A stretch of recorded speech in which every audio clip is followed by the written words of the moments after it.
I think it's just the interaction that we've remained with our fans. Yeah. It's literally like a family where even if we're playing like 2,000 people or 100 people, it's like we're immediately the moment we finish our show, we jump out into the crowd and hug Yeah. them and say thank you because it's like we would be nothing without them, and like we 100% know that, and we're so appreciative of them accepting us for who we are, and we accept them for who they are. Because it's true, since I know you guys, you cultivate such proximity with the fans, so it's quite important for you, like maybe essential for you. Yeah, Like it's like a friendly cult. Okay. Yeah. A cult of love,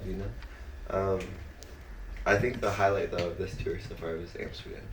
There's just something always about Amsterdam. Amsterdam. Yeah. Because the last time I played there, I got like these 2 tattoos. And so it lives in my heart, lives in my skin. Okay.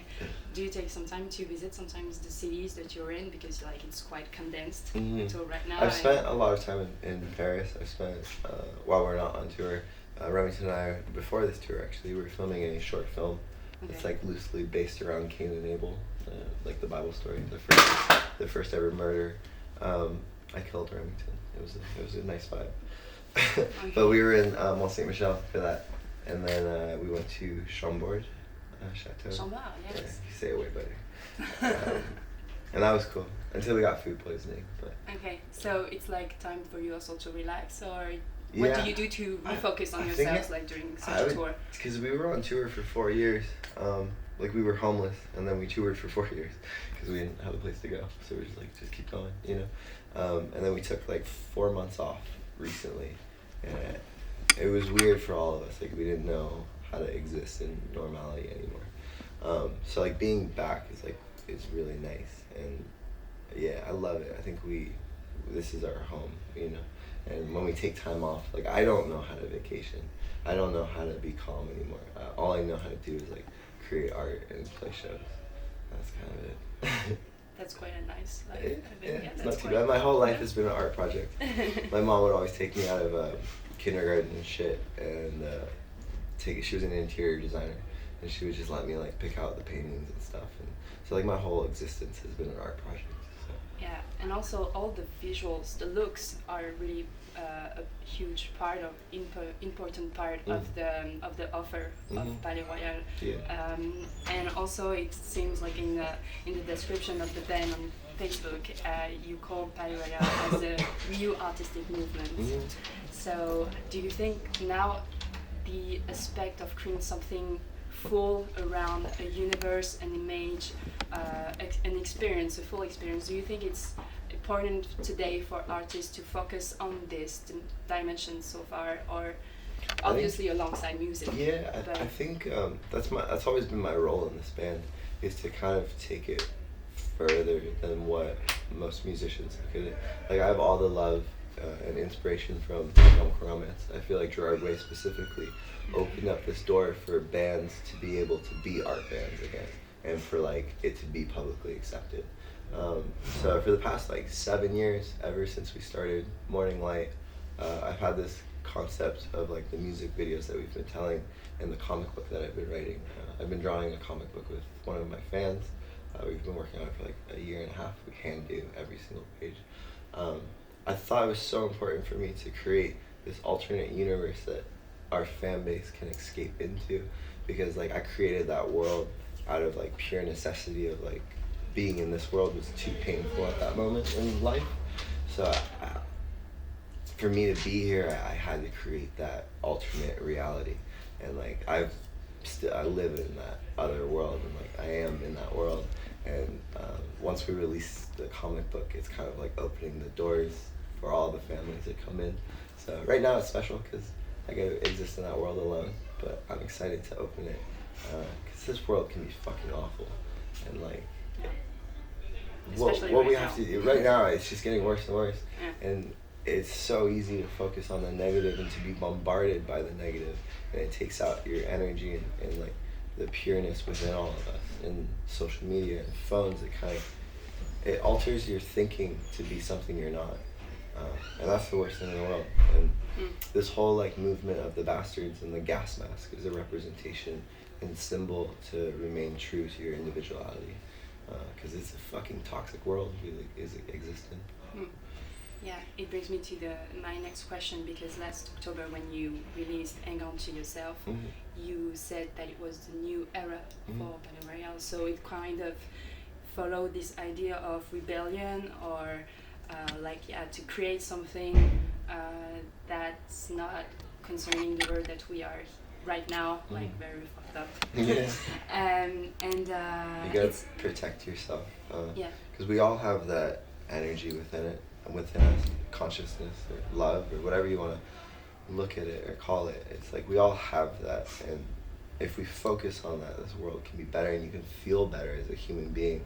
But if you're just constantly bombarded by like negativity, then that's the world you'll live in. And like this fan base that we have is so much love and so much respect for one another that we get emotional like on certain nights when it's just like, fuck, like we just imagined this could be a thing, and now we're doing it. So it's nice. It's beautiful to see. That's the power of manifestation, and like that's the power that every human being has. If you truly believe in something, if you truly want something, you go for it, and you'll get it. You just have to believe in yourself. Yeah. Yeah, it's important.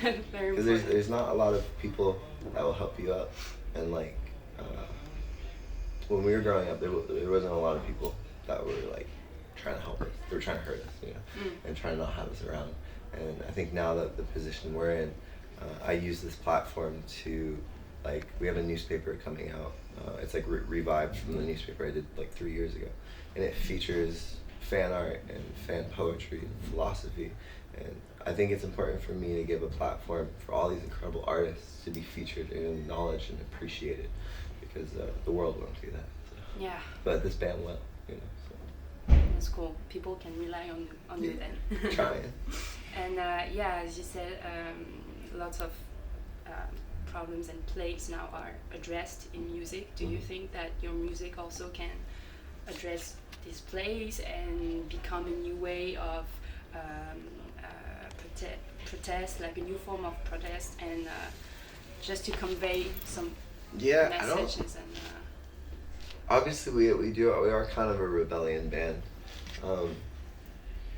I think our biggest message is not so much rebel for violence, just for like the purpose of it. It's almost to rebel to like protect yourself, to like shelter yourself, and what we've created, it's a safe place for a lot of people, and we get told that every day, and like people meet friends or relationships, or like I think someone's having a kid together because they met really from this band. Yeah. Oh, that's cool. It's fucking creating new life, it means the world. Okay, that's nice. Sorry, because we went to a lot of questions at the same time, so I have less questions to ask you, but it's okay. I have everything. The last interview I did, she was like, "It's gonna be a funny one." I'm not funny. I was like, I like to talk about things I like. Yeah, it's cool. It's cool. Like I will have like a lot of material, so that's great. And talking about the fans that are really loyal and quite wild during your shows, because it's a quite wild show, because I saw you last year at Supersonic. It was quite a small venue, and now this is like a full packed venue, so that's amazing for you. And what's the craziest thing a fan ever done to you, like during your show or outside, or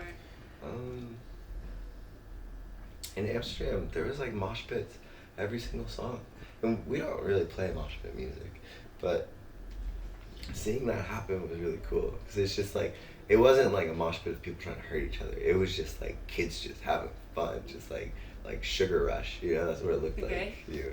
And Remington definitely gets his like demons and stress and like out on stage and like climbing shit. That's how he like gets out that inner thing that you need to get out creatively. And I can tell that for the fans that come to the show, it's also a place for them to like just stop thinking about the world and whatever problems are going on, and it's like, we're here, we're now, and it's just like you can be happy and you can smile. And I tell people all the time, like, it's beautiful to see you smiling, and and they say the same to us. And then the show ends, and then we have to go back to life. And go somewhere else, and then have another Yeah. night like crazy. Yeah. And Yeah, because I'm doing the pop-up store tomorrow in Paris. Okay. So I've done pop-up shop in London. We did one in the venue in Amsterdam, and then we're doing a pop-up shop tomorrow. It's kind of near the Louvre and the Opera House. It's like in the middle. Okay. And that's showcasing like my artwork, and then the lifestyle products from like the skirts to the rings and everything. Okay, you'll be there at the. Yeah, I kind of run it. Okay, like it's like tomorrow the whole day. We're doing or it's it. like We're doing it from 3 p.m. to 6 p.m. Okay. Okay, nice, and it's free. Yeah. Free access. Yeah, yeah. Okay. Cool. Okay. Yeah, you're more than welcome to come. Yeah, probably I will come. I'm going to come to the end. Like, you need to prepare. Yeah. You released an EP last year, Boom Boom Boom Side B, 2019, an EP in 2019. So what's next after the Bastards? Do you have some? Do you consider those EPs? Sorry? To us, they're albums, but our label Oh. says they're EPs. Oh, so album in 2019. Because there's like a whole thing. They're Okay. like, it's an EP. I'm like, technically an album. It's a record. Okay. Sorry, what was So the 2 question? albums in 2 years. What was the question? What's next after What's the next? Bastards tour? Do you? Yeah, we're announcing the album. We don't have the exact release date yet, just because a bunch of bullshit. Okay. But we're gonna be doing the American tour, and it should be coming out sometime in May, give or Okay. take. I could be lying. I don't know. Could be around that area. And then a month after the album release, I'm releasing the graphic novel. But we're probably gonna do this world tour for. We're gonna come back and do Europe again. Okay. With all the new songs. Like I feel like Great. because the album didn't come out, like only a few songs came out. This was kind of like a chance to play the previous stuff and the new stuff, and then when we come back, it will be like fully the Bastards. You know, Okay. And then I don't know. We're just planning on creating music forever. We're brothers, and we love doing it. And honestly, the road has become home for us. So it's all we know. Do you have some time to write during your tours, or are you doing like separately, or Yeah, while you're in? I'm always drawing. I've found that like if I don't draw, like the first week, because we shot a short film in Mont Saint Michel, and I was like completely attentive. And this is like the guy I work with. We film everything together. Hey, so I'll be in the movie. Yeah. So nice. Go follow Best of Music. We're such good workers together. He's pretty much like my creative brother, you know. Okay. So when anything that we do together, it's just like we're fucking so obsessed with it. It becomes our identity, you know, different projects, and then we like move on and do other different projects. But I was so attentive to the short film, and then the first week of tour, that, like I didn't draw for like 2 weeks, and I started getting agitated, and irritated with everyone. And this is the greatest tour and crew I've ever had the privilege of like being on tour with. Like nothing but love. For my Frenchies, of course. But I was getting like fucking agitated and shit. And I was like, what is wrong with me? I was like, I haven't drawn. And like to me, like drawing and writing, doing that is like therapy. It calms me down. So right after this, I'll be drawing. Okay, perfect. Okay, I have one last question, and then you go. Alright. You can go draw. It's a specific question that I have since several years now. Since I told you that I'm here like for a decade around Palaye Royale. How did you like proceed when you decided to go from crop sample to Palaye Royale and start a new artistic direction, like to take a whole turn in artist? That's a good question, because I don't talk about it much, just because like whenever it is brought up, it's almost brought up in this like kind of like disrespectful, joking way. And like I was so young when I was doing that project. I was 11, you know. And to me, just the prospect of like creating art and music was so beautiful and such a pure like place out we were all coming from. And then being that age, you have 2 options if you're playing music. It's like Disney or Nickelodeon. And then so we chose Disney, and we did that for a brief moment. And like as we were doing that more and more, like we had amazing success with it. And to us, that didn't really mean anything because we saw this like initial beautiful child concept being turned into a business, and managers and agents and just leeches just like sucking out the energy. And I remember we reached this point where I was like, I don't fucking like this, you know. And I was seriously just gonna not be creative anymore. I was just like so worn out with people just stealing money from you or just wanting everything from you that we all just decided to quit. And we didn't have any thought or like real plan to keep going. It's just like we quit, and then we took a year off, and that's when like I found myself and I found the person I wanted to be, and got over some like post-traumatic stresses and things that happened in my life, and became this new person. And that's when we all changed our last names. And to me, it's a really beautiful thing to be able to start your own legacy and not have to be of your father or something, you know. So when we took that year off, that's when I started getting like, I dropped out of school and I started reading books and drawing, and like found my favorite philosopher, Alan Watts and Buckminster Fuller. And that's when this newfound love and passion for creation and art came to us again.